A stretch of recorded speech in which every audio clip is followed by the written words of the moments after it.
Je vais un peu parler sur ça après, si l'État va nous permettre, on va entrer dans le sujet. Ici, mes frères ou mes sœurs,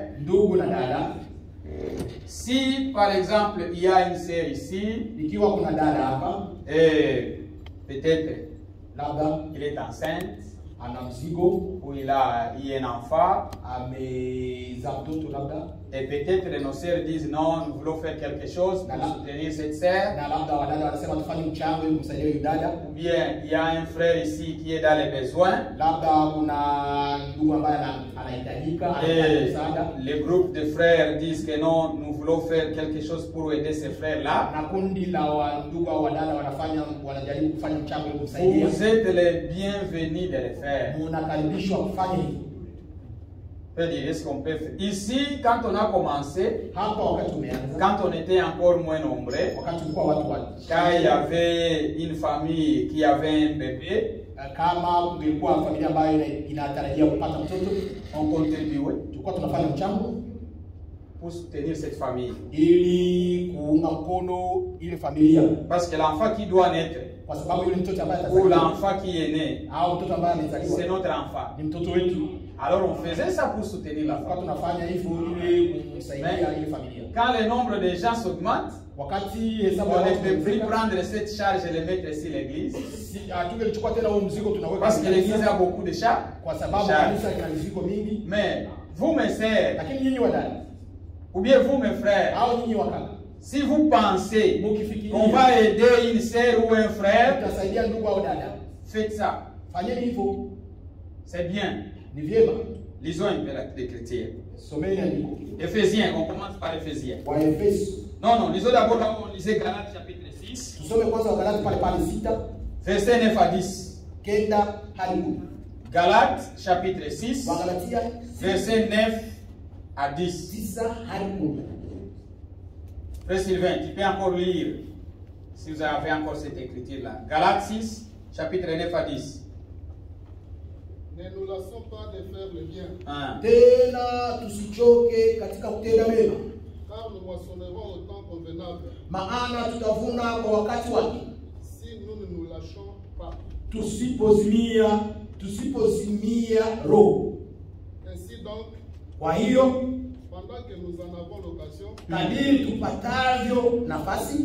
pratiquons le bien envers tous. Et surtout envers les frères en la foi. Amen.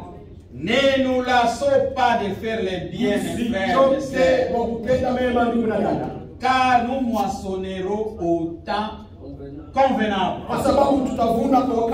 Frère, ma soeur, si vous pensez faire le bien à ton frère, faites ça.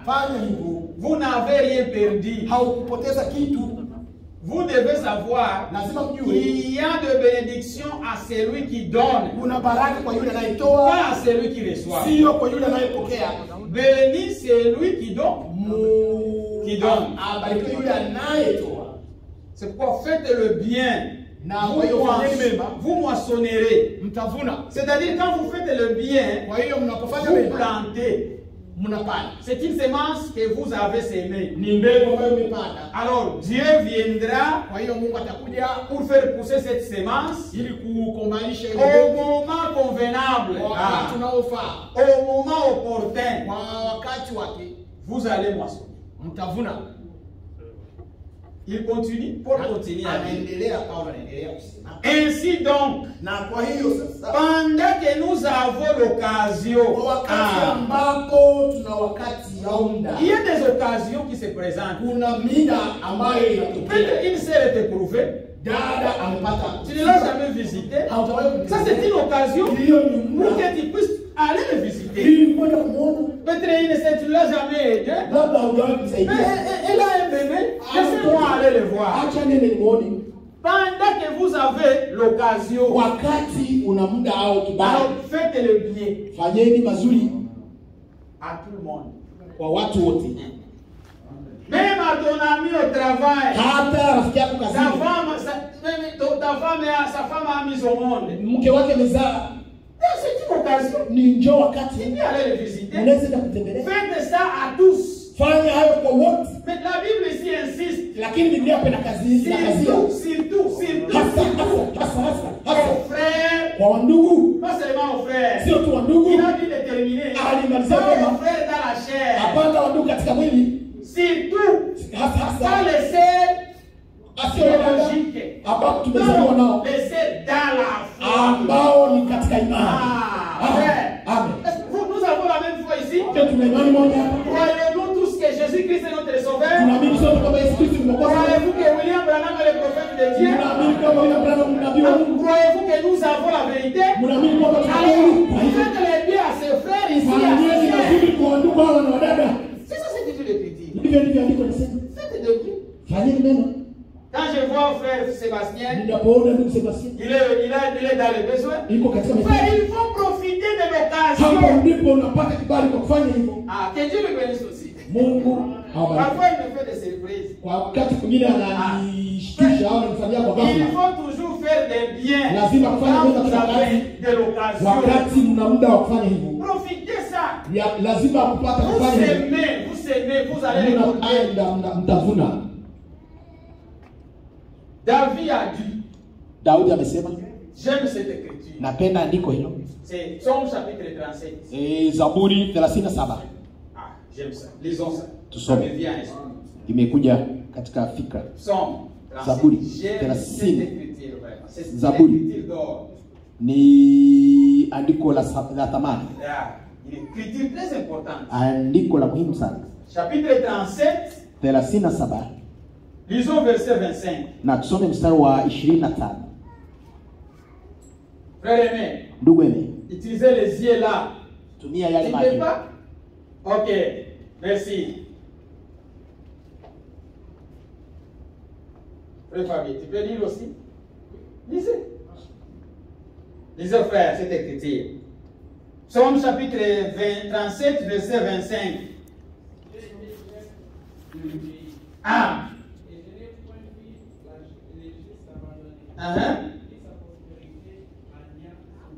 Amen. Frère David a été observateur. Il était un observateur. Daudi alikuwa mchunguzi. Il observait à chaque fois. Anachunguza kila wakati. Frère Yengayenga nous a dit une fois au Malawi. Ndugu Yengayenga siku moja anatuambia que ceux qui négligeaient le message n'ont pas vécu longtemps. Kwamba naye alipochunguza ndugu Yengayenga alijua kwamba wale ambao wanadharau ujumbe hawaishi kwa muda mrefu. Nous avons vaincu. Moi j'ai vaincu des scénarios au cas de réfugiés. Na mimi nimechunguza na nimeona hicho huko katika kambi ya Malawi ambapo kuna ndugu ambaye mtu ambaye alikuwa Muislamu. Na wakati mwingine na ndugu Mihigo tulikuwa tunaenda kwake. Badala ya kuzungumzia alikuwa anazungumzia William Branham.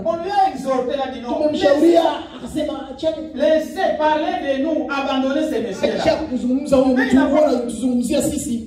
Il n'a pas pris longtemps, il est mort. Ishi muda mrefu alikufa. Il est mort. Alikufa. Et sa femme était devenue comme une folle. Na mke wake akawa kama vile chaque fois qu'elle nous voyait, les démons montaient. Wakati wote alikuwa anatuona pepo zinapanda. Il faut obéir aux serviteurs de Dieu. Lazima kuwaheshimu watumishi wa Bwana. Même un prêtre catholique, il faut obéir. Padiri lazima soyez désobéissants. Muwe watu wanaoheshimu. Ils sont serviteurs de Dieu. Wao ni watumishi wa Mungu. Ndio. Ce sont des dénominations. Watu wanasema. C'est toi qui l'as mis. Ni wewe ndio il a des troupeaux qu'il conduit. Il va juger les serviteurs de Dieu. Soyez obéissants. Obéissez aux serviteurs de Dieu. Peu importe leur position de foi. Amen. Et on a enterré notre Messie. Lui aussi, il parlait très formé. Très prudent avec les hommes de Dieu. Alors lui, David, observait une chose.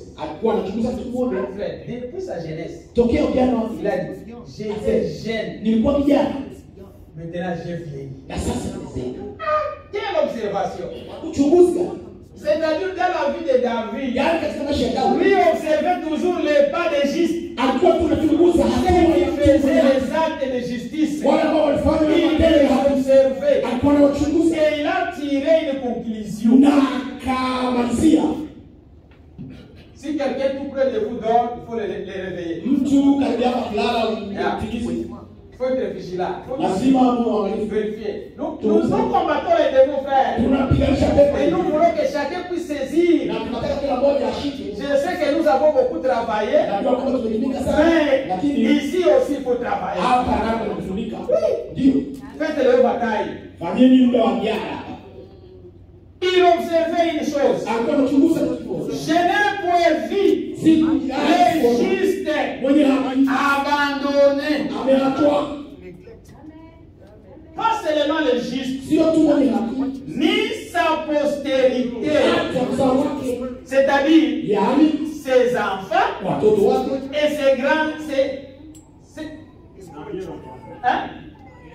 Ses arrière-enfants yaani wajukuu wake mendiant l'épée. wakiomba mkate, Si vous mendiez, mkiombaomba si les enfants que nous laissons derrière nous sont des mendiants, watoto ambao tunawaacha cela veut dire que nous n'étions pas des justes. wakiwa wakiombaomba, yaani sisi hatukuwa Les enfants ne peuvent pas être des mendiants. watoto hawawezi Comment est-ce qu'ils kuwa peuvent mendier? watakuwa ndio Et nous wakiomba, avons la vérité.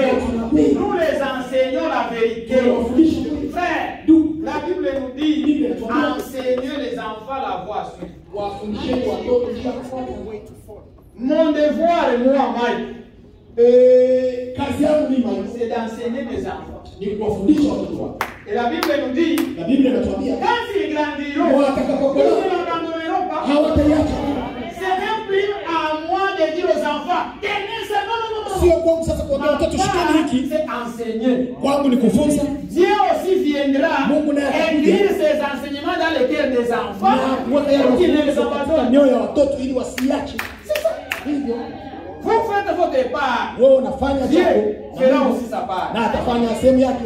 Vous enseignez, Wewe funza, Dieu va ancrer les enseignements dans les cœurs des enfants. Mungu naye ataleta ile mafunzo mioyoni mwa watoto. Ne vous souciez pas. Oh, ils n'ont pas encore crié. hawajaamini. Toi, continuez seulement à parler. Wewe endelea tu kuzungumza, Continuez seulement à faire la part. endelea kufanya sehemu yako. Ta part, c'est enseigner. Sehemu yako ni kufunza. Le juste n'a jamais été abandonné. Mwenye haki hajawahi kuachwa. Pratiquez le bien. Fanyeni mema, Pratiquez le bien. fanyeni mema. Quand vous avez l'occasion, Wakati mna muda, faites des biens à tous. fanyeni mema kwa wote. Ah, frère, Ndugu, j'ai une veste, comment acheter? Aïe, aïe, aïe. C'est très bien. Amen. Je serai vraiment dans la... Je me prépare pour les porter. C'est très bien. Je dis, Seigneur, les gens même, j'ai pris très fort, frère. Faites des biens quand vous avez de l'occasion. fanyeni mazuri wakati mna muda wa kufanya hivyo. Ndio. Ne peut pas être déjà sans fruit. Msio watu wasiokuwa na Qu'est-ce que vous matunda. allez réclamer auprès de Dieu? Sasa mtadai nini kwa Mungu? Frère, Ndugu, Tabitha, pour être ressuscité. ili afufuliwe Vous tena. savez pourquoi? Mnajua kwa nini? Les veuves sont venues. Wajane wamekuja. Ces vestes ici, Ili kanzu hili koti hili ni yeye. les habits que je porte, Manguo ninazovaa ni yeye. nous ne voulons pas qu'il meure. Hatutaki On afariki. a encore besoin de lui. Tunamhitaji Frère, bado. on est allé chercher le pasteur Walikwenda kutafuta mchungaji Pierre. Petro. Si vous enterrez, Mkizika, Tabitha n'est pas quelqu'un enterré. Tabitha sio mtu wa kuzika. C'est-à-dire dans toute l'assemblée, Yaani katika il mambo yote. mieux vaut que l'autre meure une autre Ingekuwa personne, vyema mwingine akufe, mais pas Tabitha. lakini sio Tabitha. Et Tabitha est ressuscité. Na Tabitha alifufuka. Tabitha, les gens ne sont pas venus. Moi j'ai ressuscité. Oh, Tabitha a ressuscité les morts. Non, No, na watu wakuja sile Tabitha. Tabitha ne ressuscitait pas les morts. Il Tabitha aidait les veuves. hakuwa na fufua Chaque fois qu'il y waliokufa, avait une occasion, ila alikuwa anasaidia wajane wakati kulikuwa na muda afanye hivyo. elle était présente. Alikuwa kila wakati hapo. Profitez de l'occasion. Jaribu Faites des biens à tous. kufanya kile wakati muda unapatikana kwa wote, Mais surtout lakini zaidi aux frères wandugu et aux sœurs dans la foi. na wadada katika imani. J'aime la question, la foi. Ninapenda tendo hili neno hilo. Les gens veulent que vous partagez la foi. Watu ambao mnachangia imani. Souciez-vous d'eux. Furahieni pamoja. Wamuhangaikie. Muhangaikie ndio. Faites ça, frère. Fanyeni hivyo ndugu. Lisons Éphésiens. Tusome Waefeso. J'ai des questions, je ne sais pas si je vais. Nina maswali. Il faut que je minimise les. Lazima nijaribu kugusa Est-ce que ça entre bien? Sijui ikiwa yanaingia Est-ce que c'est bien compris? Yanaeleweka vizuri. Vous ne dites pas amen. Hamsema amen. On a une question aussi, les amen. Tuna swali pia la amen. Yeah, on a ça ici. Tuna swali hilo hapa. J'ai une question ici sur les amen. Nina swali hapa kuhusu amen. Les gens ne disent pas amen. Kwa sababu watu hawasemi amen. Ndio. Si ça n'entre pas bien, ikiwa haingii vizuri, vous avez plein de droit de nous poser des questions. Muna haki ya kuswali. Dans le monde entier, katika dunia nzima, les seules églises que moi je connais, kanisa ambalo mimi najua, j'ai été pentecôtiste. Nilikuwa mtu wa Pentecost. J'ai grandi là-bas. Nilikomalia huko. Je vous ai déjà dit que nous avons enterré une personne. Frère, une personne est morte. Nishawaambia tulizika mtu ambaye ameshakufa. On l'a enterré squelette. Tumemzika chakwa skileti. Ameshaoza mwili wote mzima. Avec des prophéties. Pamoja na unabii kwamba atafufuka siku ya tatu. Avez-vous déjà eu cette expérience? Mshafanya on nous a mis en prison. Sisi tumeingia jela. Oh, gloire soit rendue à Dieu. Oh, tukufu kwa quand moi j'ai rencontré ce message, frère Yenga, wakati mimi nimekutana na ujumbe, comme fou. Nilikuwa kama vile mzazi. Frère, parfois je me sens non. Wakati mwingine najisikia bon. Mungu ni mwema. Il m'a sauvé. Ameniokoa. Il a aussi permis que je quitte le Congo pour que je parte au Malawi. Aliruhusu nitakuwa na je ne croirais jamais le message au Congo. Singeamini kama ujumbe Kongo. J'étais dans un mauvais environnement. Nilikuwa katika sehemu mbaya. Pourquoi? Pour faire quelque chose, il faut vérifier l'environnement. Ili kuamini kitu lazima uangalie mazingira. L'entourage. Ile watu wanaokuzingira. L'entourage dans lequel vous êtes. Ana mazingira ambayo uko ndani. Sur votre vie. Inaleta msukumo katika maisha yako. Vous ma sœur toujours environné des païens. Nini dada mnazunguka kila wakati na wapagani? Qui vous courtoyez. Wale ambao ni marafiki wapagani. Frère, vous n'allez pas grandir de là. Hautakomaa katika imani. Vous serez élevé. Utabaki kuwa mtoto mchanga. L'environnement. Kwa sababu mazingira ina msukumo mkubwa. Vérifiez votre entourage. Jaribu kuchunguza mazingira yako. Vérifiez mon frère, ma sœur. Chunguza mazingira yako. Entourage, qui sont ton entourage? Mazingira yako yanakuzingira. Nini? Au ni wanani? Sinon vous aurez une mauvaise vie. Isipokuwa hivyo utakuwa na maisha mabaya. Watu hawakomae kwa mazingira. Les milliers. Sehemu. Si vous êtes encore un tribal, ukiwa mtu wa kabila, c'est seulement les Bafuliru qui sont autour de vous. Wafuliru tu ndio ambao wanakuzunguka. Ce sont les seulement les Babembe. Ni Wabembe tu. Les Bangala. Wasema Lingala tu. Les gens qui parlent le créole. Watu wanazungumza créole tu. Dans ces affaires-là. Kutoka katika hatua. Hapo utarudi tu nyuma. Oui. Ndio. Il y a un grand entourage ici. Kuna yaani sasa watu wengi hapa. Dieu a exaucé ma prière. Mungu alijibu maombi yangu. Quand je suis venu, wakati nilikuja, Dieu, Mungu, heureusement on a frère, ici on a na tuna ndugu omba na on avait une communion. Tulikuwa na umoja, ushirika. Chaque dimanche on mangeait. Kila usiku tulikuwa tunakula. Lakini est-ce que j'aurais des frères? Est-ce que tu as auprès de qui je peux courir? Ambapo naweza kukimbia. Ninaweza kaa sentir à l'aise. Najihisi kuwa natulia. No. J'ai des frères. Nina ndugu. Ils prennent soin de moi. Ambao wananishughulikia. Si j'ai une question, nikiwa na swali, je vais courir auprès d'eux. Nitawakimbilia. S'ils ont aussi besoin, unawahitaji. On est dans la famille. Tuko katika familia. Créez votre environnement, frère. Lazima utengeneze mazingira yako ndugu. Si vous avez un bon environnement, ukiwa na mazingira mabaya, vous les enfants, nyinyi watoto, si vous avez des mauvais environnements, ukiwa na mazingira mabaya shuleni, vous serez détruits. Mutaharibishwa. Vous savez qu'aujourd'hui, il y a un démon qui tourne dans le monde. Mnajua kwamba kuna pepo inazunguka duniani. Des démons d'imitation. Na pepo ya kuiga. The spirit of imitation. Pepo ya kuiga. These young kids here are imitating very quickly. Ya watoto wanaiga kwa haraka. They are imitating evil. Wanaiga mabaya, mavalio. The way of talking. Jinsi ya kuzungumza. Faites attention. Muangalie. Pourquoi moi je porte toujours des jeans? Kwa nini mimi navaa kila wakati maji? Les autres portent des petits pantalons. Wengine wanavaa masuruali. Pepo. Ça c'est un démon. Hiyo ni pepo. Ça c'est l'imitation. Hiyo ni kuiga. Oh, les autres garçons portent des pantalons comme ça comme ils wengine wavulana wanabeba suruali kama wamejaa ndani. Ni pepo. Ils ont des cheveux, ils ne peignent plus. Wananyera hawachanui tena. Wanaiacha hivyo. Des rasta. Vous savez, Kama d'où wanasema. sont venus ces Unajua imetokea wapi? Ils ont imité l'esprit américain. Waliiga pepe za Marekani. Ndio. C'est pourquoi on a beaucoup de choses à faire, frère. Na ndio maana C'est tunataka un grand combat dans cet âge. ni vita kubwa katika kizazi hiki. Élever les enfants, c'est un grand combat dans cet âge. Kulea mtoto katika kizazi hiki ni vita kubwa. Ils imitent très rapidement. Wanaiga kwa haraka. Ils copient comment les autres s'habillent. Wanajifunza Ils copient comment les autres parlent. Wanaangalia Ils jinsi wengine copient wanasema. comment est-ce qu'ils gardent les cheveux. Wanaiga Ce jinsi sont wengine des wanachunga païens. nywele. Ni wapagani. Imaginez un enfant de 15 ans. Fikiria mtoto wa miaka 15. On l'a mis en prison à vie. Walimfunga miaka yote. Les garçons là qui a tué le genre des enfants à l'école, si c'est à Michigan. Mtoto yule ambaye aliua wengine watoto shuleni Michigan. Tu as un enfant. Uko na mtoto mmoja. Les jours de Birthday. Happy birthday. Siku ya kusherehekea kuzaliwa kwa L'anniversaire de l'enfant. siku ya kuzaliwa kwa mtoto. Frère Israël. Ndugu Israeli. Nous avons Israël là-bas, je pense. Tuko na Israeli pale. Il a le birthday. Iko na siku ya kuzaliwa. Frère Sébastien. Ndugu Sebastien Et sœur Amélia. na dada Il s'est pale. dit, il faut chercher un gift. Tutafute nani zawadi.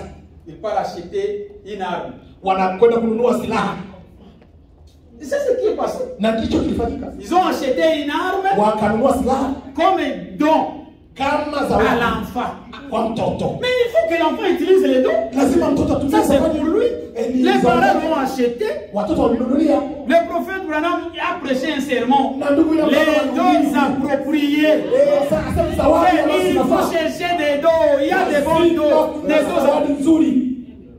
Mais frère, Lakini ndugu il est allé, il a utilisé ces dons. akatumia zawadi ya lisha. Akaua watu 4 personnes. 4. watu wanne.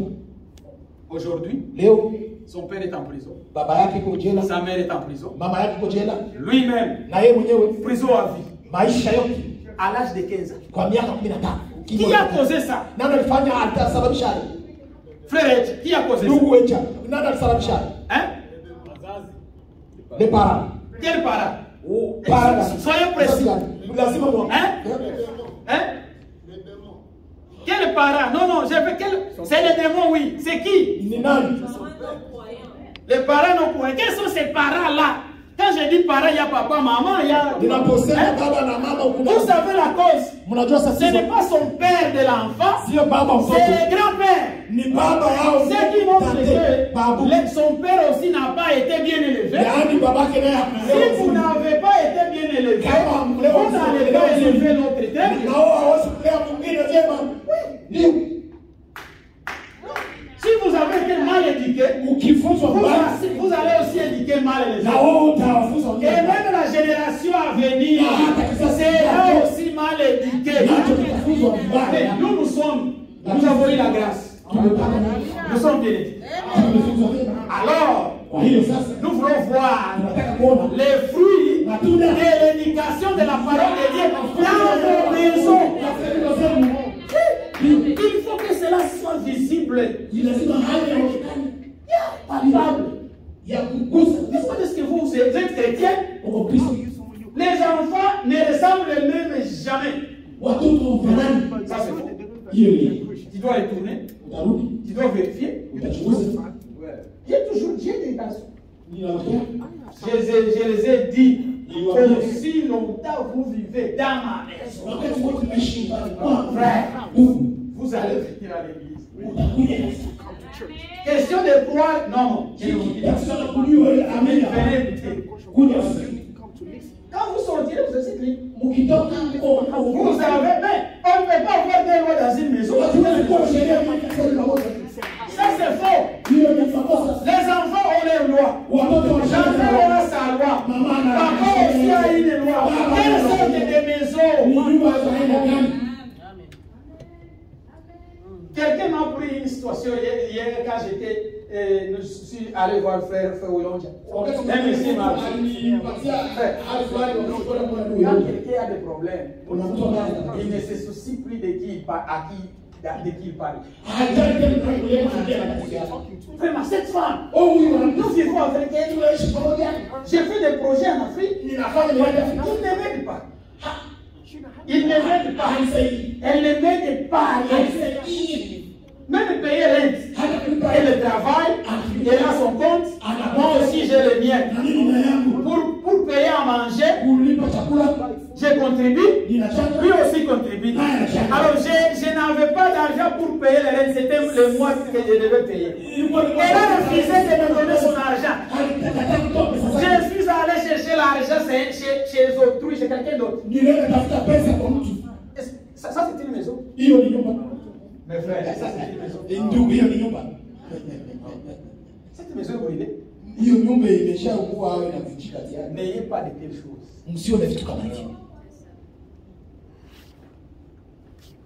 Que Dieu vous bénisse.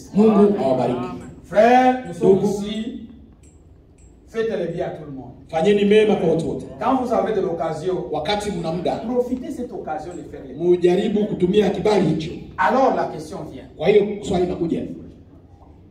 Si nous nous organisons, et nous disons, frère, nous voulons aller aider notre frère Omba. Que chacun contribue $50, $50.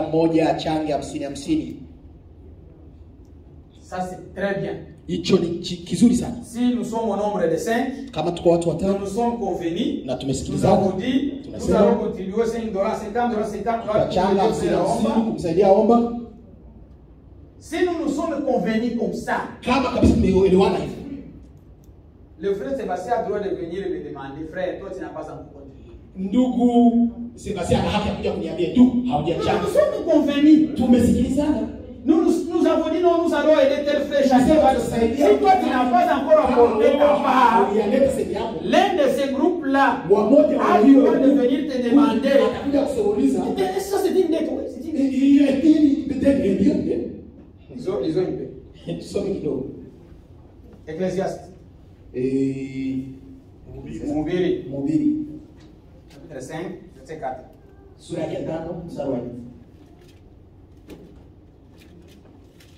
Ecclésiaste chapter 5, verse 4.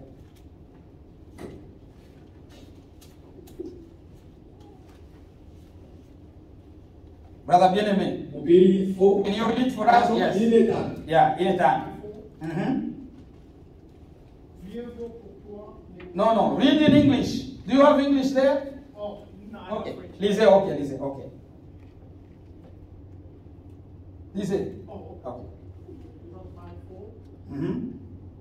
Mieux vaut pour toi ne point faire des vœux que d'en faire un et de ne pas l'accomplir. 5. Ne permets pas à ta bouche de faire pécher ta chair. Et ne dis pas en présence de l'envoyé que c'est inadvertance. Pourquoi Dieu s'irriterait-il de tes paroles et détruirait-il l'ouvrage de tes mains? Amen. Mieux vaut pour toi. Mhubiri sura ya 5 verset ya 4. Yeah, sura ya 5 verset ya 4. Mieux vaut pour toi ne point faire de vin que d'en faire une et de ne pas l'accomplir.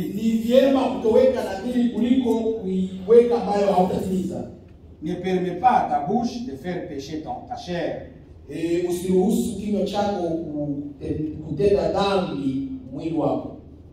Ne dis pas en présence de l'envoyé que c'est une adventance. Usiseme mbele ya mtumwa au mtu aliyetumwa. Verse ya 5.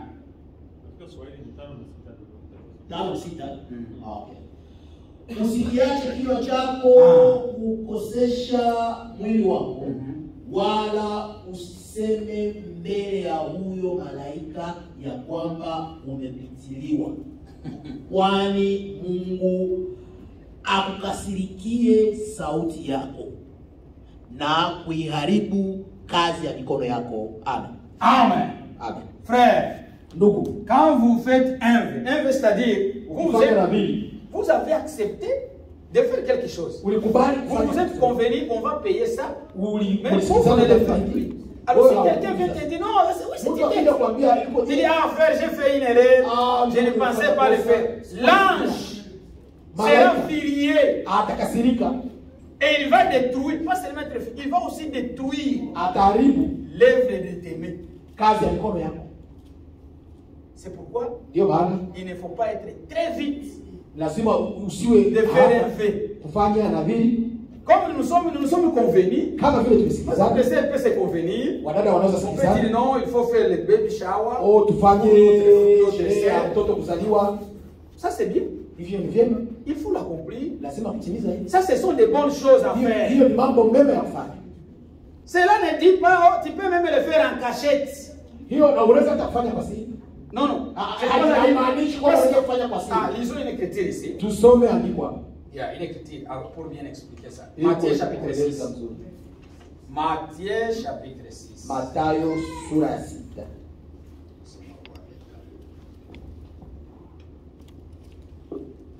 Chapitre 6, verset 1. Mstari wake wa kwanza.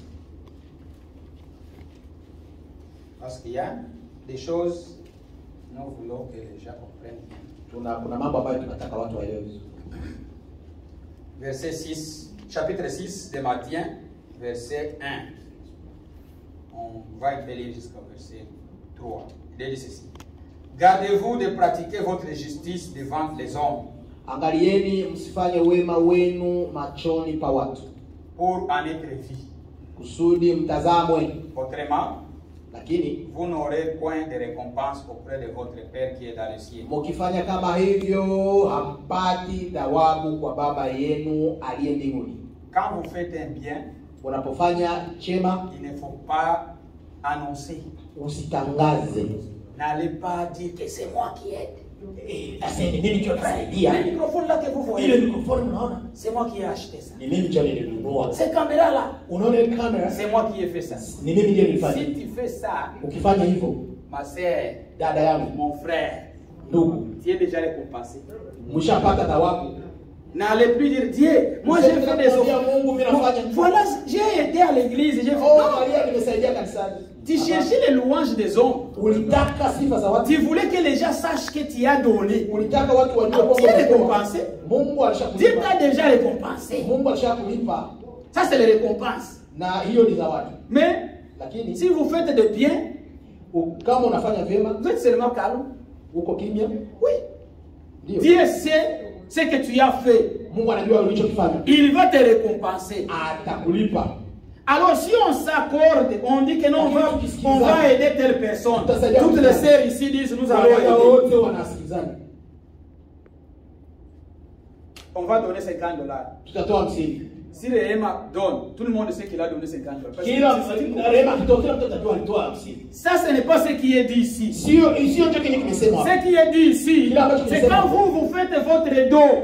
Wakati wanafanya zawadi wewe mwenyewe. Même si on a fait ça en groupe. Hata Vous dites, moi j'ai payé ça. On a dit 50, moi j'ai payé ça. Vous êtes déjà récompensé. Umeshalipo. Quand vous faites ça, gardez calme. Wewe baki kimya ufanye. N'allez pas propager ça. Usitangaze. Pour montrer que c'est vous qui faites des biens plus que les autres. Ili kuonesha kwamba wewe ndio unafanya mema kuzidi wengine. Même quand vous aidez vos familles. Hata kama unasaidia familia yako. Tu yako. n'as pas fait de tapage. Usitangaze. Tu as aidé ton oncle. Umesaidia mjomba wako. Même ta mère aussi. Mama tes petits frères. Tout le monde sait que tu as aidé ton oncle. Tu es récompensé. Oui, tu es récompensé. Il faut faire le bien en secret. Lazima kufanya mazuri kwa siri. Terminons ici. Tumalizie hapa. Lors donc que tu fais l'aumône, ne sonne pas de la trompette. Wakati unatoa sadaka usipige tarumbeta. Comme font les hypocrites. Kama wanavyofanya wanafunzi dans les synagogues. Katika masinagogi. Dans les rues. Katika barabara. Afin d'être glorifié par les hommes. Ili watukuzwe na watu. Je vous le dis en vérité. Nawaambia kweli kweli. Ils reçoivent leur récompense. Wameshapokea zawadi zao. Il ne faut pas faire de tapage quand vous faites les biens. Usipige baragumu wakati mnafanya au hivyo kusaidia au michango. Mais nous devons aider les nôtres. Lazima tuwasaidie walio wa kwetu. Lisons Ephésiens. Tusome wa Efeso chapitre 2. Sura yake ya pili. Ephésiens chapitre 2. Wa Efeso sura yake ya pili au sura 2. Verset 8 à 10. Mstari wa 8 hadi 10. Ephésiens chapitre 2. Frère Sylvain, si vous avez trouvé, lisez pour nous. Éphésiens chapitre 2, verset 8 à 10. Car c'est par la grâce que vous êtes sauvés.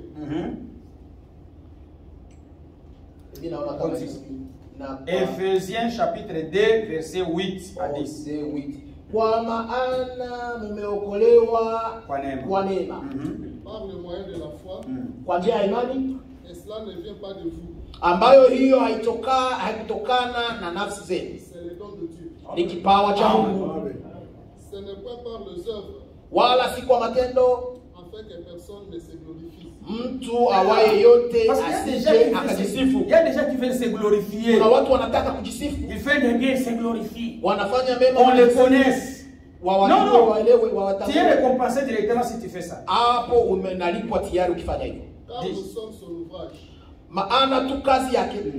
Ayant été créé en Jésus-Christ. Tuliumbwa katika Kristo Yesu. Que Dieu a préparé d'avance. Tutende matendo mema ambayo tokea awali Mungu aliyatengeneza. Afin que nous les pratiquions. Ili tuenende nayo.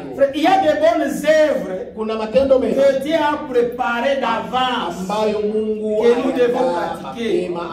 Et alors, aider soutenir les gens en besoin. Lazima kuwaunga mkono watu. C'est l'une des choses que Dieu a préparé avant. Ni kimoja ambacho Mungu alitayarisha. Si vous pouvez lire Actes chapitre 20. Na mkiangalia Matendo ya Mitume 20 verset 35. Mstari wa 35. Quand Paul congédiait les anciens. Wakati Paulo alikuwa anawaaga wale wazee. Il les a dit. Aliwaambia. Comme notre Seigneur Jésus a dit. Kama vile Bwana wetu Yesu Kristo alisema. Il est bon de donner que de recevoir. Ni vyema kupokea. Continuez à faire le bien. Endeleeni kufanya yale mema. Soutenez-vous les uns les autres.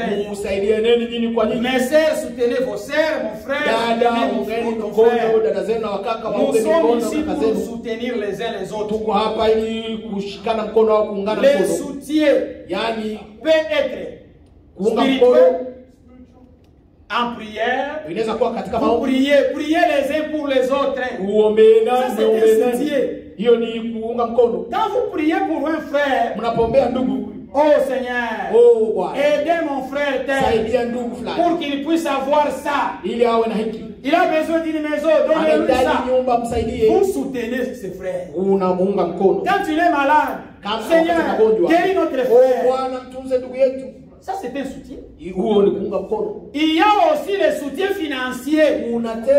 C'est là où il y a le problème. C'est là où réside le grand problème. Soutenir quelqu'un dans les besoins matériels. Il a besoin d'une aide. Continue. Et faites un geste qui peut même consoler. On avait quelqu'un ici parmi nous. Il n'est plus l'un des nôtres. Parce que tous n'étaient pas des nôtres. Quelqu'un est allé lui donner quelque chose à manger. Parce qu'elle était ingrat. Elle a jeté ça à la poubelle. Des poissons, des bonnes choses. Quelqu'un a acheté avec son argent. Frère, il est allé jeter ça. J'ai appris ça. Comment est-ce que les gens doivent être comme ça? Frère, quelqu'un a ça. Il a pensé dans son cœur. Il faut que même si vous avez beaucoup, il faut. Si tu ne dois pas l'utiliser, tu peux aussi les donner à quelqu'un d'autre. Ça, c'est. Il a jeté ça. Mais si vous regardez la vie que la famille est mène aujourd'hui. Frère, il faut toujours quand quelqu'un a fait quelque chose de bon, même si vous n'en avez pas besoin, ne le jetez pas. Cherchez aussi à ton tour à les donner à quelqu'un. J'ai toujours dit, si vous n'avez pas besoin des habits que quelqu'un a déjà porté, s'il y a une chemise là très bon, il y a déjà, ils n'ont rien. Mais ils sont ingrats. Ils veulent toujours. Moi, je ne peux pas porter une jupe qu'il sera déjà portée. Ça, c'est un faux esprit. Comment ça? Comment vous allez vous grandir? Ton a vu que non, mieux que je Ndugu yako aliona que mon frère le porte. acha nipatie ndugu Non, yangu. non. Wewe C'est unasema qu'elle a baba. déjà porté. Ajavaa. Les gens vont me voir à l'église. Watu wataniona Ils vont kanisani. dire, oh, t'es quitté ça. Ondoeni hayo. Ça, c'est l'esprit Hiyo ni roho de nos tribus, ya makabila de nos origines. ya tulikotoka. Ndio. Mais amène-moi ça. Nitaniletea. Si vous avez une veste que vous avez déjà Kama uko na vesi ambayo ushafanya. et Dieu te pousse que je les donne à Maï, amène-les moi. Moi, je vais les porter. Tevaa. Ndio. Et je viendrai ici. Na nitakuja hapa. Très bien. Mzuri sana. Si voilà, c'était le veste de oui. Et c'est mon frère. Ni ndugu yangu. Amen. J'ai des enfants ici. Ils s'échangent les habits. Wanabadilishana manguo. Ce sont des enfants, c'est de la même famille. Ni watoto wa Alors, familia nous moja. sommes de la même famille. Mais si tu vas Mais faire comment moja. est-ce que tu ne peux dire, mes frères, il faut être des enfants. Lazima Il faut être des enfants. lazima kuwa kama watoto. Laissez-moi demander d'abord aux frères. Acha niulize ndugu. Frère Jean-Marie, Ndugu jamani. vous avez des enfants. Est-ce qu'ils n'ont jamais changé les habits chez vous? Hawajawahi kubadilishana nguo nyumbani. Watoto wao badilisha manguo. Ils n'ont jamais changé les habits l'un des autres. Pourquoi? Ils sont les enfants de la même famille. Ni watoto wa familia moja. Ils sont des frères Ni wao et ils sont ndugu des sœurs. na wadada. Ils n'ont pas de problème. Hawana Mais matatizo. comment nous, en tant que chrétiens, Kwa nini ton sisi frère te kama donne un waamini, pantalon, ndugu anapatia ta sœur te donne une jupe, tu refuses de le porter? Unakatala kuivaa. Ça c'est faux. Hiyo ni vibaya. Ça c'est un mauvais esprit. Ni roho mbaya. Il faut que ces esprits-là quittent parmi nous. Lazima hizo roho ziondoke kati yetu. Il faut que ces esprits s'éloignent de Lazima hiyo roho nous. iwe mbali nasi. Ah, lisons des Écritures très rapidement pour Tusome terminer ce maandiko passage. ya kumaliza. Lisons. Tusome. Jacques chapitre 4 verset 17. On va seulement lire. Yakobo 4:17. 17. Yakobo. C'est Jean, c'est Jacques, Jacques. Jacob, James, chapter 4, verset 20. Frère Sylvain, lisez si vous avez trouvé. Lisez pour nous. Les derniers versets du chapitre 4. Celui donc qui sait faire ce qui est bien et qui ne le fait pas commet un péché. Basi yeye ajuaye kutenda mema wala hayatendi, kwake huyo ni dhambi.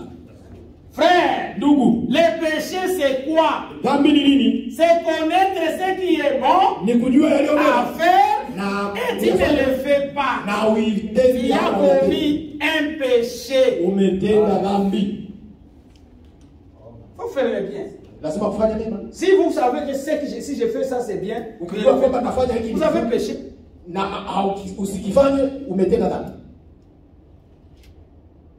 Ok. Lisons aussi Hébreu pour terminer. Hébreu. Tusome tena Waebrania. Vous à la maison, vous lirez Philippiens chapitre 4, verset 14 à 20. Wafilipi 4:14 hadi 20. Yeah. Luc chapitre 6, 38. Luka hivyo hivyo na kuendelea. Yeah. Non, Luc chapitre 6, 38. Luka 6:26.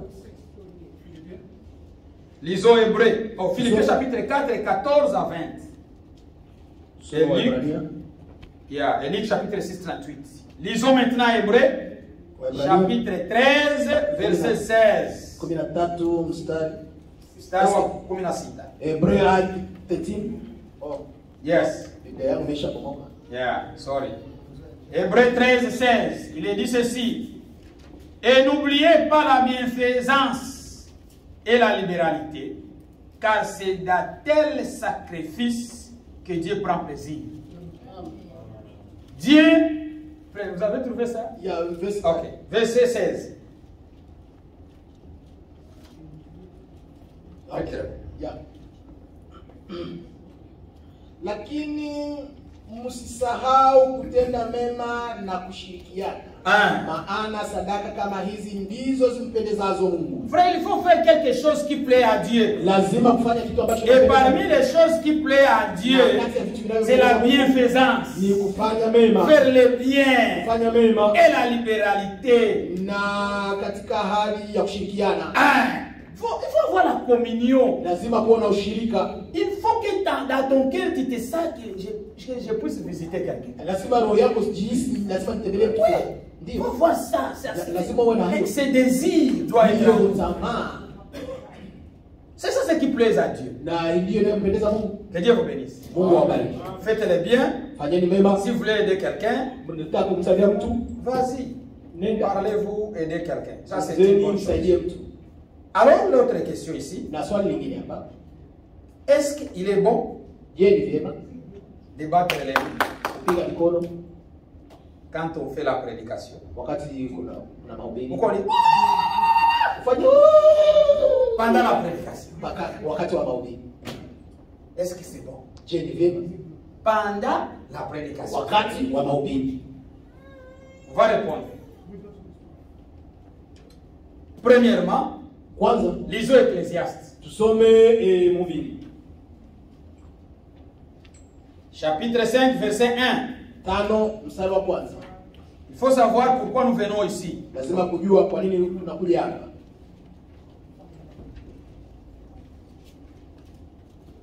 Ecclésiaste, chapitre 5.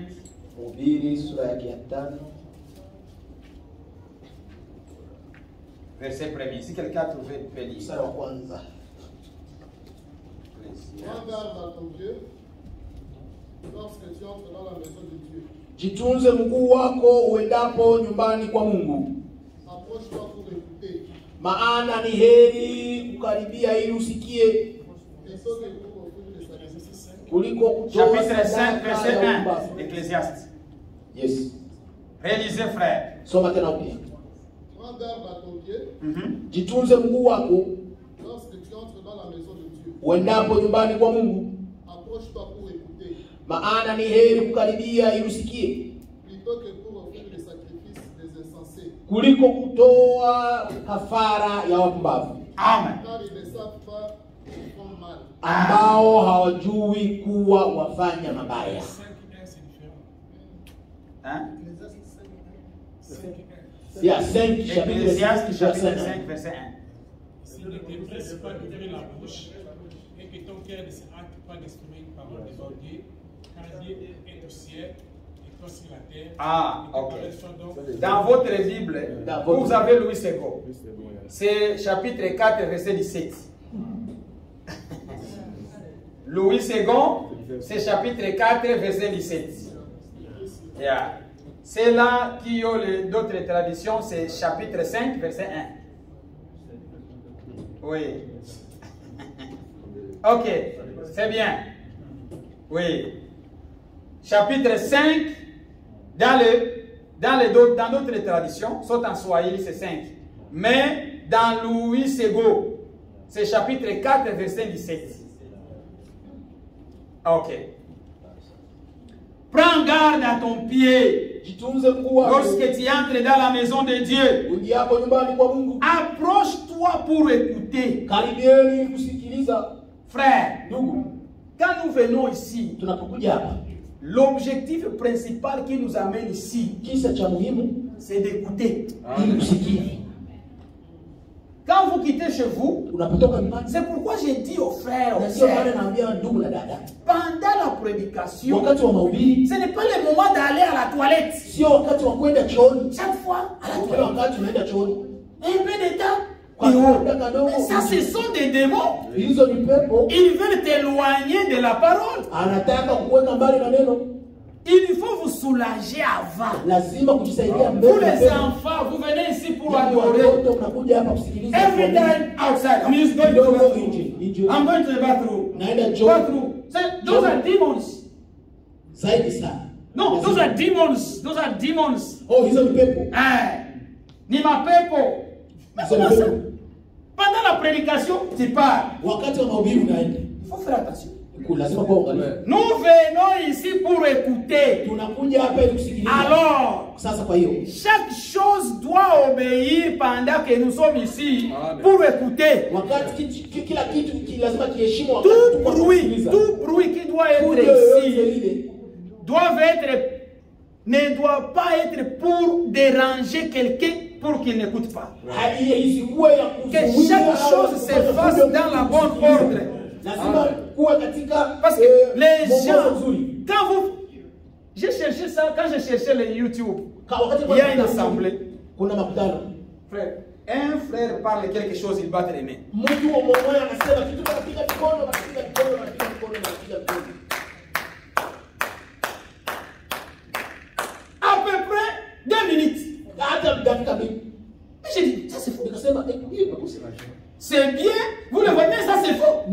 C'est le moment d'écouter.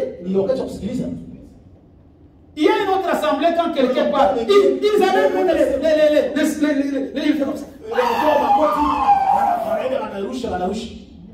Vous avez vu des assemblées? Il y en a. Regardez au YouTube. Ça, c'est faux. Pendant la prédication, frère, nous sommes ici pour écouter. Que tout se fasse dans l'ordre. Si tu fais comme ça, que ça ne dérange personne à côté de toi.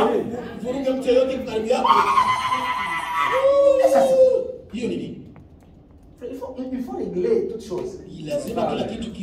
Que toutes choses soient dans l'ordre. Nous sommes ici pour écouter. C'est pourquoi nous disons à nos enfants qu'ils ne nous dérangent pas pendant la prédication. Parce que les gens viennent ici écouter la parole de Dieu. Et la Bible ici nous dit, il nous dit ceci, approche-toi pour, pas pour chanter, pas pour manger, pas pour danser, pour écouter. Et Romains 10 nous dit, la foi vient en dansant. C'est ça? La foi vient en parlant. La foi vient en écoutant. C'est que nous venons ici pour écouter, pour que nous ayons la foi. Frère, je suis allé dans une église de messages avec mes enfants, ici à Fort Wayne. On n'a rien écouté. Le prédicateur parlait seulement une chose. Ça c'est vrai, ça c'est ça. Ils sont dans les messages. Les enfants ne me pas. Qu'est-ce qui se passe ici? Les enfants, ils sont témoins. Les enfants, on était là. Dans les messages. Il y a des instruments. Frère, il y a à chaque chose à son temps. Quand vous lisez les livres des psaumes, les livres des psaumes du chapitre 1 jusqu'au chapitre 150, ce sont des cantiques. Psaumes, ce sont des chansons. Alors comprenez que les livres des psaumes, quand il dit chanter, crier, les moments de crier, ici on a chaque personne à tuer. Personne n'a pas tué. Mais il faut, c'est ça le bon moment de le faire. Et c'est pourquoi le frère ici a dit, frère, il faut que toutes choses marchent dans l'ordre. Il y a un moment pour chanter, il y a aussi un moment pour écouter. Alors arrangez-vous d'écouter très bien et de mettre chaque chose à sa place. C'est pourquoi, lisons maintenant. Quand il y a la prédication, qu'est-ce qu'il faut faire? Lisons Néhémie. Lisons Néhémie, chapitre 8.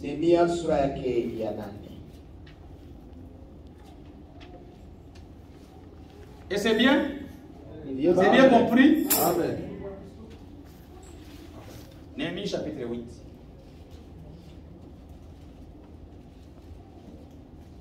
On commence au c'est une longue lecture, je vais lire. Du verset 1er au verset 8. Néhémie 8. Yeah. C'est une longue lecture, mais je vais le lire. Néhémie chapitre 8, verset 1 à 8. Mais on va un peu sauter le verset 4, vous pouvez le lire. On va sauter quelques versets pour gagner le temps. Alors tout le peuple s'assembla comme un seul homme sur la place qui est devant la porte des eaux. Na watu wote wakakusanyika kama mtu mmoja katika uwanja uliokuwa mbele ya lango la maji. Comme nous sommes assemblés ici. Kama vile tumekusanyika. Il dit à Esdras, wakamwambia le scribe, mwandishi, d'apporter les livres de la loi de Moïse, akilete kitabu cha Torati ya Musa, prescrite par l'Éternel à Israël, iliyoamuriwa Bwana aliyoamuru Israeli. Et le sacrificateur Esdras apporta la loi devant l'assemblée.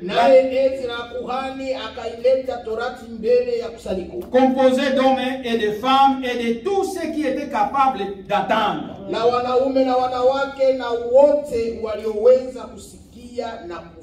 C'est-à-dire des petits enfants n'étaient pas là. Parce qu'en anglais il dit to understand. Capable de... Tous les peuples furent attentifs à la lecture du livre de la loi.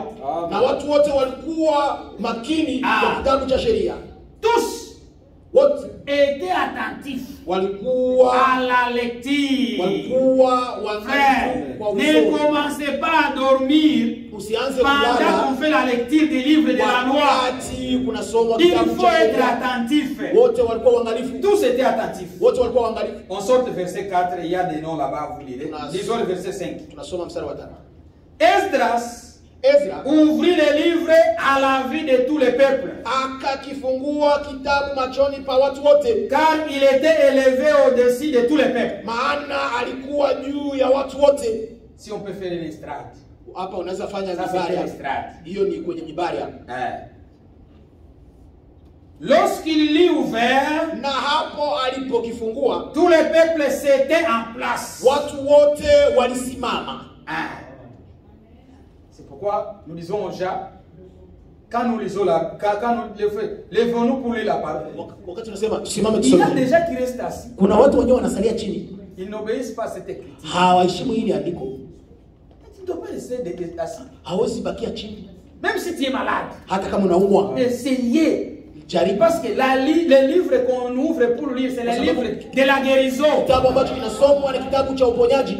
Il est écrit dans Psaume qui j'ai envoyé ma parole pour vous guérir. Alors on est en train de lire ta guérison, mais quand tu restes assis, mais comment tu seras guéri?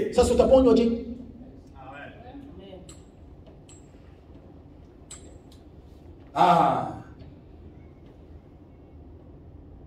Tous les peuples. Et lorsqu'il eut ouvert, les peuples s'étaient en place. Verset 6. Esdras bénit l'Éternel. Le Dieu, le grand Dieu. Tous les peuples répondit en levant les mains. Quand on est en train de lire, il faut lever les mains. Amen. Amen. Tous les peuples ont levé les mains. Oui. C'est ce qu'il dit. Ça c'était quand on ouvrit la Bible. Il levait les mains. Ma soeur, mon frère, si vous levez les mains, vous êtes en ordre dans la prédication. Si le Saint-Esprit en toi. Amen. Amen. Ça c'est dit. Et la Bible dit que les hommes prient.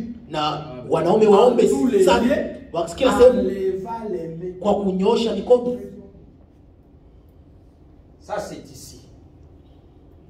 Ok. Verset 6. Esdras bénit les peuples. Le grand Dieu et tous les peuples répondit en levant les mains.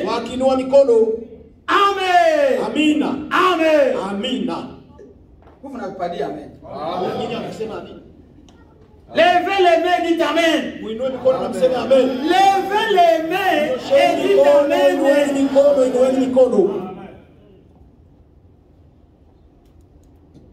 Si quelqu'un lève la main, ne dites pas qu'il est en désordre.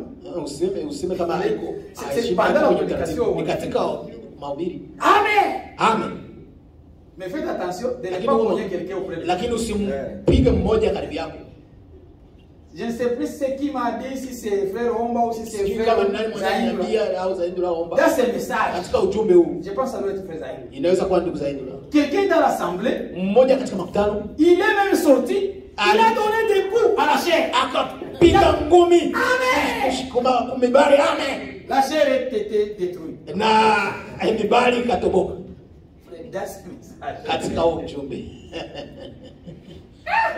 On a des karatés. Tuko na watu wa karateka, wa boxer.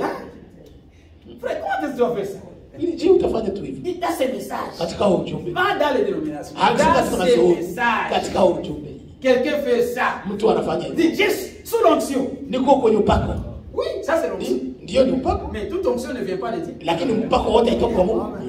Tu es sous l'onction bien sûr. Uko kwenye upako ndio. Toute onction ne vient pas de Dieu. Upako wote. Il y a aussi l'onction de l'ennemi. Kuna hata upako wa adui. Notre Dieu est un Dieu d'ordre. Mungu wetu ni Mungu wa utaratibu. Que tout se fasse avec bienfaisance na yote yafanyika kwa wema na utaratibu. Sasa toi tu détruis notre chair. Wewe unabomoa On kibali va te yetu. faire payer ça. Tutakwambia uilipe. Oui. Ndio. Avec ton onction là. Na upako wako. Je pense que ça doit te faire. Inafikiria itakuwa ni ndugu. Frère Zaïno qui m'a dit. C'était passé là chez eux. Imefanyika huko kwao huko North Carolina. Mais cette onction non. Hiyo upako hapa. Nous ne voulons pas ça ici. Hatutaki hayo. Non. Hapana. Tu as l'onction. Una upako. Amen. Amen. Tu ne te soucies pas que quelqu'un auprès de toi il y a déjà. Hujali kama kuna mtu karibu. Amen. Tu connais quelqu'un. Amen. Il n'est plus béni. Hata bakiwa tena. Non. Hapana. Je suis à côté de mon frère. Niko karibu na ndugu yangu. Amen. Ah frère. Ndugu hapana. Levez les mains. Nyosha mikono juu. Parce qu'en levant les mains tu dois kwa sababu kwa kunyosha mikono juu hautampiga mtoto, lakini mtu mwingine, lakini ukifanya hivyo c'est quelle sorte d'onction? Hii sasa itakuwa upako gani? Non. Hapana. Terminons l'écriture. Tumalize usomi. Ils s'inclinèrent et se prosternèrent devant l'Éternel, le visage contre terre. Wakainama nyuso zao zikielekea chini. Josué, verset 7. Yoshua, Bami, Sherebia, Jamais, Akub, il y a des noms ici, vous lirez ces noms. Les Lévites, yani Walawi, expliquaient la loi au peuple. Walikuwa wakieleza sheria kwa taifa. Et chacun restait à sa place. Na kila mmoja alikuwa anabaki kwa nafasi yake. Pendant la prédication, katika mahubiri, tu dois rester à ta place. Utabaki sehemu yako. Tu commences à te sauver. Unapita naanza. C'est ça frère. Hivyo ndugu. C'est bien, mais il faut faire attention. Ni mzuri lakini kwa uangalifu.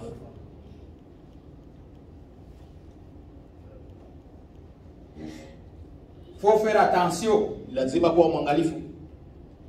Pendant la prédication, wakati wa mahubiri, il faut que toutes choses se passent en ordre. Lazima mambo yote si le Saint-Esprit te pousse à faire Amen.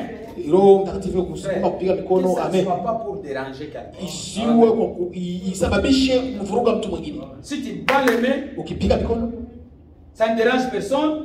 C'est le Saint-Esprit qui t'a conduit. Ni Roho Mtakatifu alikuongoza. Amen. Il y a des mains combats qui dérangent. Je crois que c'était frère Omba qui m'a dit qu'on avait une sœur au Malawi. C'est celle-là me dérangeait. Qu'est-ce qu'elle faisait? C'est moi. Oui. Il faisait des... Quelquefois, il va tomber par terre, il va faire des choses là. Comme des... Ça c'est ça, ça devient dérangeant. Il quoi d'avoir comme ni kuvuruga. Il n'a pas de vurugo. Si l'esprit te pousse, Amen! Amen! Amen! Ça ne dérange pas. Ça c'est bon. Que tout se fasse en ordre. Il faut que tout vienne du Saint-Esprit. Amen. Frère, il nous a dit la fois passée, quand vous avez le Saint-Esprit en vous, vous n'avez pas besoin que quelqu'un te dise quoi faire. Le Saint-Esprit lui-même en vous va vous dire quoi faire. Quand le Saint-Esprit te conduit à le faire, ça doit bien marcher avec les cultes. Ça ne doit pas déranger personne. Mais ce que le frère a dit, parce que quand on est allé là qu'on avait le service, le frère a réprimandé aussi quelqu'un. Ceux qui étaient là, ils ont été attaqués. Il a dit non. Moi aussi, je suis contre ça. Mais faire ça un peu, lever les mains, si ça dérange, ça devient un problème. Vous te direz, frère, non, ça n'est plus bien. Les gens n'écoutent plus. Il faut que nous venons ici pour écouter. Alors, pourquoi se faire dans l'esprit, dans l'atmosphère, de nous permettre à écouter? Si ça vient nous déranger, ça dérange les choses. inavuruga kila kitu. C'est pourquoi, Ndio maana terminons l'écriture pour prier. tumalize andiko. Chacun restait à sa place. Na kila mmoja alibaki kwa nafasi yake. Il lisait distinctement dans le livre de la loi de Dieu et en donnait le sens pour faire comprendre ce qu'il avait lu.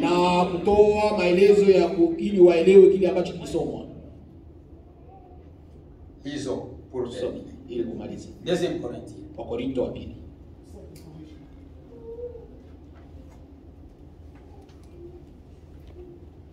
Pendant la prédication, tu peux dire Alléluia, tu peux dire Amen, tu peux lever les mains. Le reste, le Saint-Esprit va conduire. Que ça ne soit pas pour déranger. Parce que quand nous lisons 1 Corinthiens, ce n'est pas là où nous allons lire. Nous allons lire dans 2 Corinthiens chapitre 1. Mais dans 2 Corinthiens, chapitre 14, quand vous le lisez, vous verrez chapitre 14, vous lisez verset 23 jusqu'à 25. 2 Corinthiens 14. Non, lisons d'abord 2 Corinthiens chapitre 1. Verset 18. Ya kwanza sura ya kwanza mstari wa 18 na mpaka 12. Lisons 1 Corinthiens chapitre 18 à 20. Il est ici. 2 Corinthiens chapitre 1er verset 18. Il est écrit: Aussi vrai que Dieu est fidèle, lakini kama Mungu alivyo mwaminifu, la parole que nous vous avons adressée n'a pas été oui et non. Neno letu kwenu si ndio na hapana na wala sio. Car le Fils de Dieu Jésus-Christ, maana mwana wa Mungu qui a été prêché parmi nous, aliyehubiriwa katikati yetu, non, qui a été prêché par nous au milieu de vous, aliyehubiriwa katikati yenu na sisi, par moi et par Sylvain et par Timothée, mimi na Silwano na Timotheo, n'a pas été oui et non. Hakuwa ndio na sio, mais c'est oui qui a été en lui. Bali katika yeye ni ndio. Car maana pour ce qui concerne toutes les promesses de Dieu, ahadi zote za Mungu zilizo, c'est en lui que le oui. Katika yeye ni ndio. C'est pourquoi encore tena kwa hiyo l'amen katika yeye par lui ni amina est prononcé. Yeye katika yeye ni amina est prononcé par nous à la gloire de Dieu. Mungu apate kutukuzwa kwa sisi. Amen. Amen. C'est-à-dire, yani, quand Paul prêchait Timothée et Sylvain, la parole a été oui. Pour dire que la parole de Dieu est véritable. Tout ce qui est là, c'est la vérité.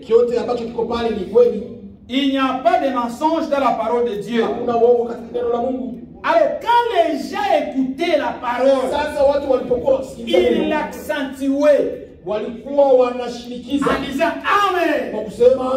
Alléluia. Même les amens. Si les amens aussi commencent à déranger, ça devient aussi des ordres. Ça devient aussi des ordres. Il faut que toutes choses se fassent dans l'ordre. Comme dans l'église des saints. Lisons ça pour terminer. 1 Corinthiens chapitre 14. On va lire quelques chapitres, quelques versets. Chapitre 14, 1 Corinthiens, verset 33. Vous pouvez lire du verset 23. Oui, laissez-moi d'abord lire le verset 23. Il dit ceci. Si donc, 1 Corinthiens chapitre 14, verset 23. Si donc, dans une assemblée de l'église entière, tous parlent en langue, et qu'ils surviennent des hommes du peuple ou des non-croyants, Kisha ikawa wameingia watu wajinga. Ne diront-ils pas que vous êtes fous? Hao wasioamini je, hawatasema ya kwamba mnawazimu? Vous faites des bruits. Mnafanya fujo. Mais le Saint-Esprit n'a jamais fait de bruit. Lakini Roho Mtakatifu hajawahi kufanya fujo. Si vous battez les mains, mkipiga mikono, étant conduit par le Saint-Esprit, ma soeur, mon frère, ça ne dérangera personne. Ça sera en ordre. Parce que le Saint-Esprit, c'est l'esprit de l'ordre. Et il conduit les gens à tout moment. Si le Saint-Esprit te dit, battez les mains, tes mains là doivent aller en accord avec tout le monde. C'est pourquoi sentez-vous à l'aise. Donnez le temps au Saint-Esprit de vous conduire. Agissez selon le Saint-Esprit. Mais si tu prophétises, ok, lisons le verset 33. Vous pouvez continuer vous-même. Car Dieu n'est pas un Dieu de désordre. 33. Car Dieu n'est pas un Dieu de désordre, mais de paix. Comme dans toutes les églises des saints.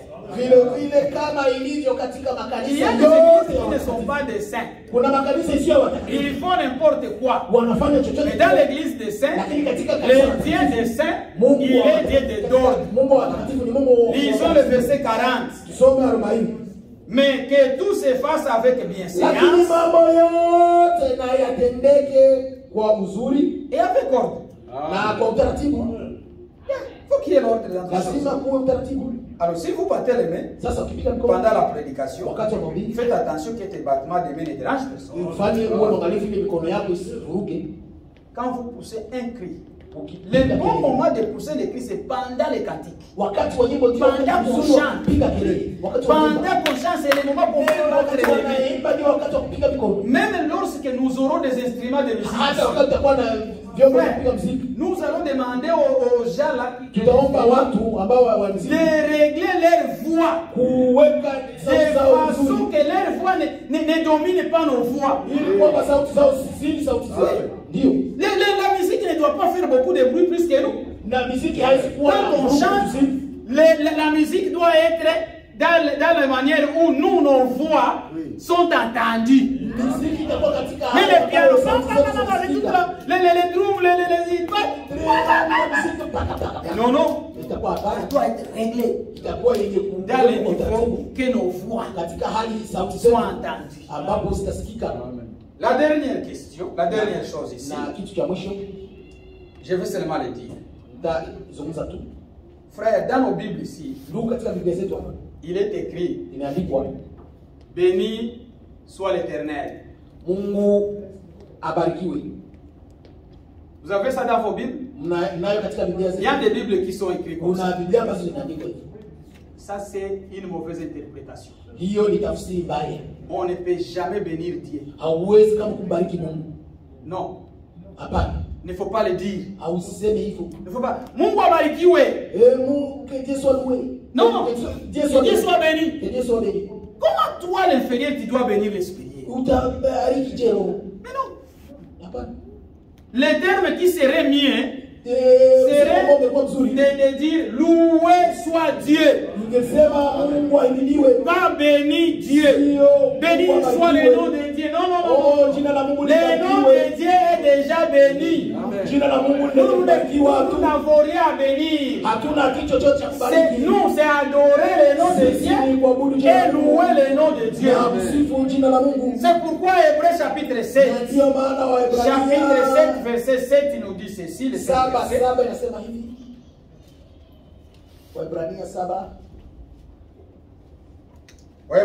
Hébreux 7, verset 7. Frère Sylvain, lisez. Or, c'est sans contredit l'inférieur qui est béni par le supérieur. Amen. Amen. C'est très court, frère, on va liser.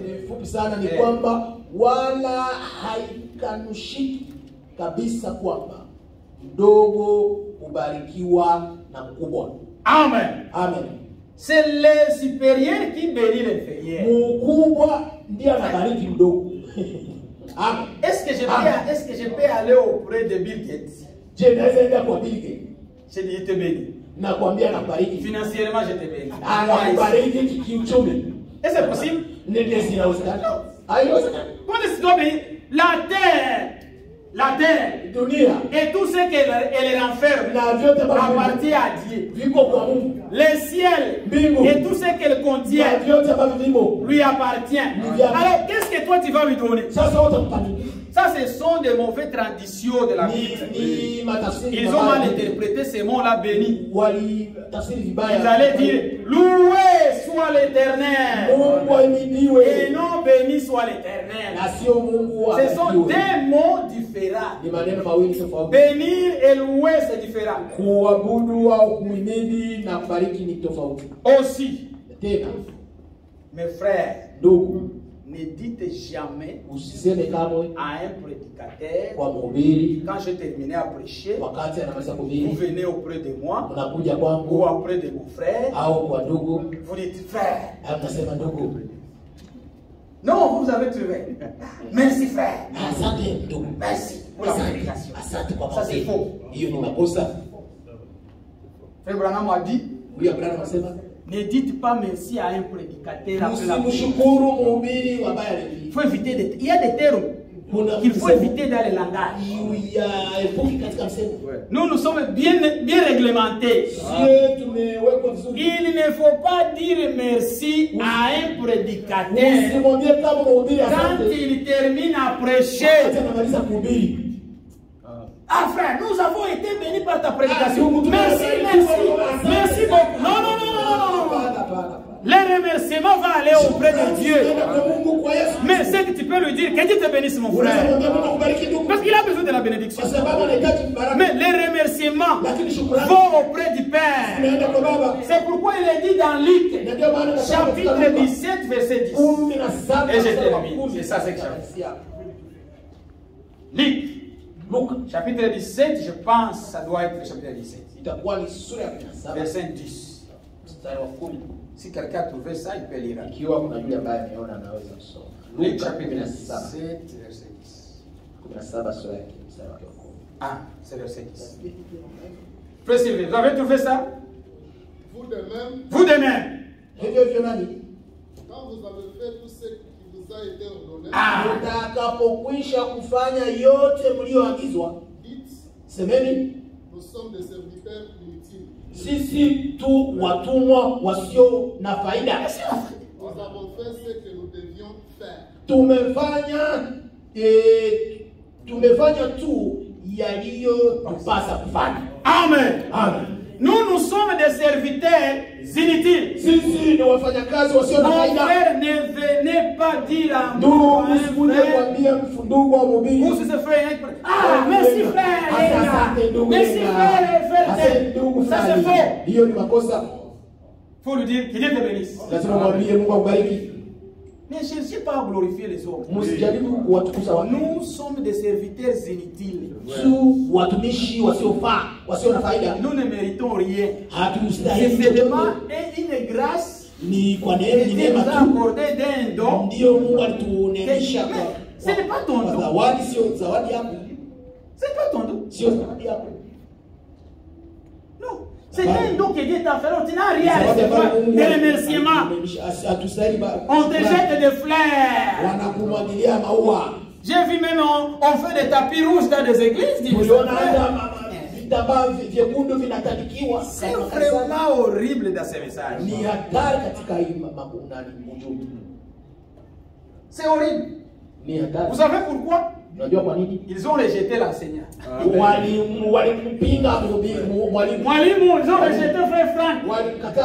Beaucoup de ces gens-là, vous les retrouverez, ils sont dans des faux enseignements, des faux enseignements. Il faut aussi être bien connecté.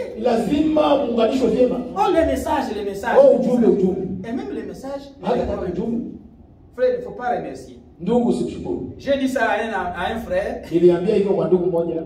Ça lui a chopé. Ah frère, je n'ai pas mal. Dieu dit frère, tu as une bonne intention. Mais ton intention n'est pas bonne. Tu allais dire que le Seigneur te bénisse, frère. Pas que merci, frère. Ce sont des mots. Vous avez la grammaire. Merci et béni, c'est différent. Quand quelqu'un te donne quelque chose, tu dis merci. C'était pour lui. Il avait plein de droit de ne pas te le donner. Si tu dis que tu sois béni, pour dire que Dieu te donne ce dont tu as besoin. Amen. Amen. Que le Seigneur vous bénisse. Je crois que... Amen. Est-ce que vous avez bien compris? Amen. Le Saint-Esprit aussi ajoutera le reste. Nous nous parlons en partie. Moi je connais en partie. Le Saint-Esprit connaît la totalité. Il va vous épanouir. Il va vous expliquer davantage.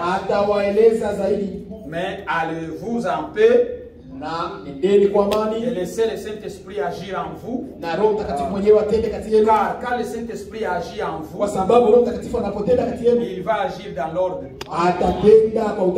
Et tout ce que vous ferez, ça ne dérangera personne.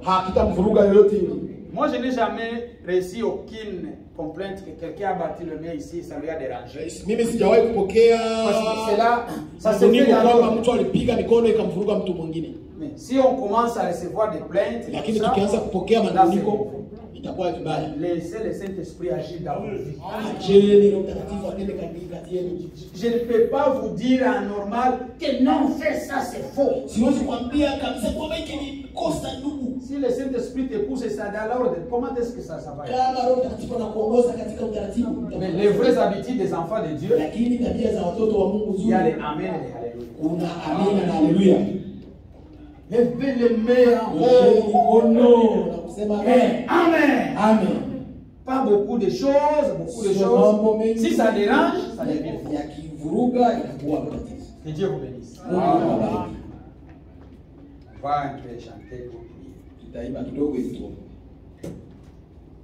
une petite chorale qu'on a chanté, on peut découpler pour chanter.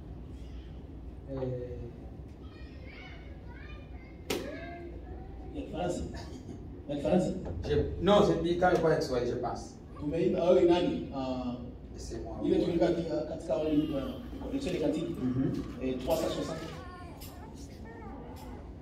On peut chanter dans les collections de cantiques 457 A 477 A et on va prier. Merci pour votre patience, que Dieu vous bénisse. Amen. 478 477 A. Oh.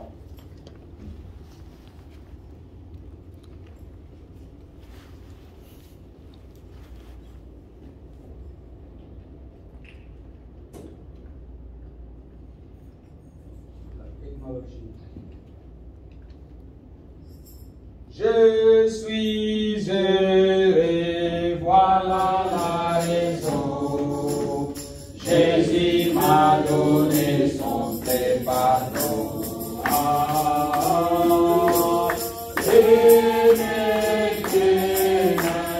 Lève-nous, lève-nous. Tous les jours, Jésus est merveilleux. Je suis heureux, je suis heureux.